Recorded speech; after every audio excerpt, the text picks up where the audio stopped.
Yeşil elmanın çiçekleri çok güzel. Muhteşem.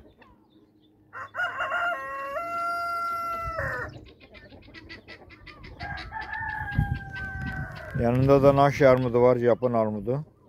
O da geliyor. Bunlar da yerli armutlarımız. Armut bol bu yıl.